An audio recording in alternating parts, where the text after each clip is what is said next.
سلام علیک دوستان عزیز، وطندارای عزیز. این جایی که سرسبزی رو میبینید جای مازندران، یکی از بهترین جاهای ایران هست که اینجا بهترین جای تفریح ها را دارد. اینجا که آمدید دیگه نمیتونید بروید.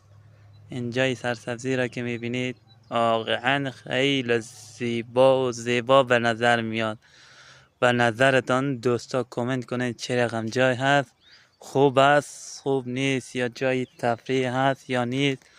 لطفا دوستان عزیز صفحه یوتیوب ما را لایک و سابسکرایب کنید. لطفا یادتان نره دوستا در کامنت ها بنویسید که جایی که شما زندگی میکنید چه رقم است، منظره های زیباش. اینجا را که فعلا میبینید منظره زیبای مازندران، منطقه کوه درویش کلا.